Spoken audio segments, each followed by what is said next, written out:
Hi guys, good morning. Welcome to my channel. Guys, if you have noticed katong mga previous na ako nga mga content is more on exercise, cooking. So para to sa panglawas. This time guys,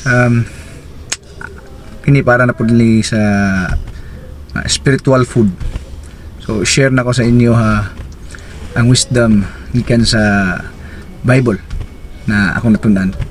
So guys, sabay ta nga mag-study sa message sa Ginoo na atong relationship sa Ginoo is a two-way, or relationship is a two-way communication. So ang Ginoo maghatag minsay kanato pinaagi sa scripture sa Bible, then the same time kita po dayon mag-pray. So two-way communication siya.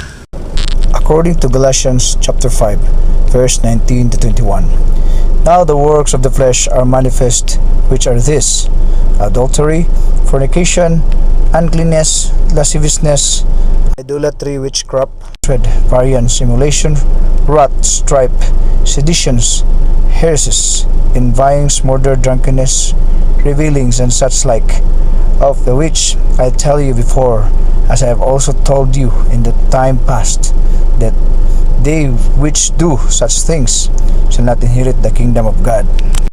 So ibutang sa nato guys ang atong focus diri sa strife. Kung imong tanawon, sibot pasabot aning strife, muna siya ang mga panaglalis, bingkil-bingkil nga kuan ba, kasagaran di kay tabo sa tuwa. Ako wala ko'y excuse ani. So naka-experience pong kuan ni kini mga panaglalis, ang nagbingkil digid malakayan ba. Madugay na tong istorya, masobra na tong mga istorya digid mahitabo nga walay panaglalis o nagbingkil-bingkil. Ako lang i-share ang akong nakita nga pwede na to buhaton ani. Nalagya pon sa New Testament kini bitawng James 1 verse 19 or Santiago chapter 1 verse 19. Minahal kong mga igsoon, timan ni kini, kinahanglan andam kamong tanan sa pagpaminaw apan dili madali-dalion sa pagsulti o kasuko. Proverbs chapter 13 verse 10.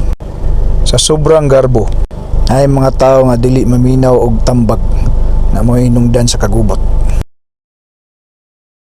Para sa ako ang pagpugong sa garbo sakit og sakripisyo.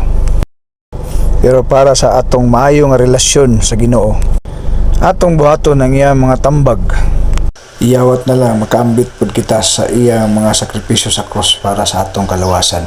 So bottom line mga guys, cast everything to the Lord and we all be at peace. So more to guys, thanks for watching. See you at mabuhay kayong lahat.